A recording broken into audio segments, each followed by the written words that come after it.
You're listening to Winnipeg's Classic 107. My name is Simon Rusnak. The Village Conservatory for Music Theatre provides high-quality post-secondary performing arts training to aspiring actors and singers. This week, they present Inhibition Exhibition, a community celebration. In its fourth offering, what began as a year-end student showcase has grown into a full-blown 5-day festival. And to hear more about it, I'm joined by the VIC's artistic director, Simon Mirren. Hey, Simon, welcome to Classic 107. Hi, how's it going? You know what? It's going real well. And I'm wondering if we can begin by chatting a little bit about the Village Conservatory for Music Theatre, or the VIC for short, founded back in 2018. Can you tell us a little bit about the organization? Yeah, we're an arts education organization who really are trying to make a positive impact in our community. We're very much about helping emerging artists bridge the gap into the early phases of their career, to help them kind of get the supports that they need to be successful in those early stages that can be really difficult for emerging artists. And the other thing that we do that's kind of unique is as a part of trying to help them begin their career, we have this sort of creation unit to help build this idea that no matter what you do as an artist, you're not just a singer, just an actor, just a dancer, or even just a musical theater performer. You're an artist. So you can make things. You can create. You can write a song. You can write a poem, a small play.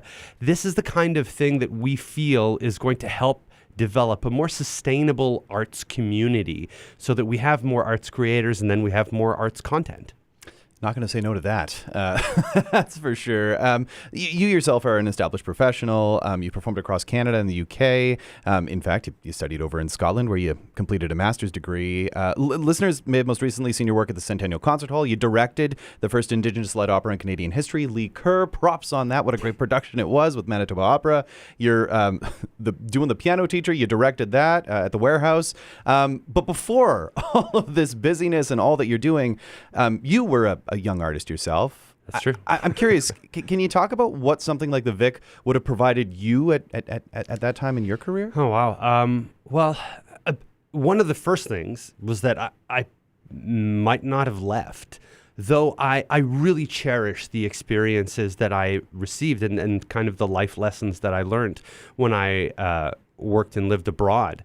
But I always felt like there was a bit of a gap in education here when it comes to specifically musical theater, trying to have a sort of comprehensive training program that allowed people to explore what I like to call multidisciplinary art. So we're doing many things. We're flipping hats, juggling balls while doing monologues, while dancing, while doing all these things. And I think that it requires a little bit more focus, and it's a little bit harder to try to manage all these things at the same time. But there's such a thirst for it here, and we have an incredible wealth of talent in Manitoba, all across Manitoba. It always blows my mind. Every year when we get new auditioners, or when I happen to be, auditioning for a show, if I'm lucky enough to be directing a production that season, the incredible level of talent that we have here. There's something in the water. Yeah, we hear it often, right? Yeah, we hear it often. And I mean, I'm curious about that sort of the current crop of performers at the VIC. I'm curious, how many students are enrolled in the program this year? So this year we have 12 students. We typically have somewhere between 12 and 14. And each season's a little bit different. But we really try to get a balance of students from different walks of life, different levels of experience, and different kinds of training. So often we'll get some people who are alumni from the U of W or the U of M or sometimes CMU. And then sometimes we have some people, really, really skilled, talented creators who are coming fresh out of high school. And sometimes they're coming out of programs from other provinces as well. We have we often get people who have done the thing at MacEwan University in Edmonton, which funny enough is where I attended, and another one of our main leaders, Jillian Willems, attended. And so, the thing that we get from that is a wealth of diversity and lots of different ideas in how to do this thing, how to be, successful as an emerging artist. And I feel that diversity really allows everybody to see where our gaps in experience are and how we can work together to help each other kind of move forward in our careers. So that diversity and this wonderful wealth of ideas is going to be on full display in this fourth festival offering. Can you tell us about the theme for this year, Reconnection? So this year, our theme is Untethered. Untethered is really about kind of releasing the bonds that are holding us together.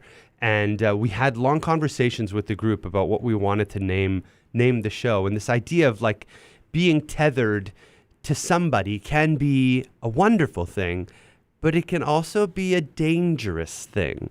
And so all of the pieces in Untethered this year really have a taste of the good and the bad, of relationships, which really, to me, is what storytelling is all about. Without relationships, we don't really have much reason to tell stories, and relationships are really what connect us to each other and make us want to see pieces of theater and hear music and connect with the arts in that way. And these are all student-created works, is that right? That's correct. Every piece is an original work built by, conceived by our student body and supported with our creation coaches. So we had 4 different creation coaches this year kind of support the creation of all these pieces. And now we're in our final couple days of technical rehearsals, getting ready to open this wacky and wild festival.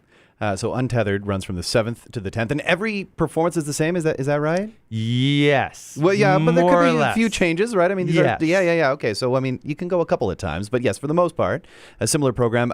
Before that, on the 6th, it all kicks off with a sort of community cabaret. This also just showcasing a whole plethora of ideas and different approaches too, right? Absolutely, yeah. The community cabaret is really about showcasing other artists who don't happen to be in our program at this moment. Some of them are alumni. Some of them are just, really interesting, wonderful people that we've met along the way who are writing things, who are trying to bring their ideas to light. And so we thought that, this is a great opportunity to feature those things so that Manitobans can get an idea of what's coming, what's being built and what's being made, and see the incredible art that is being produced outside of the Vic.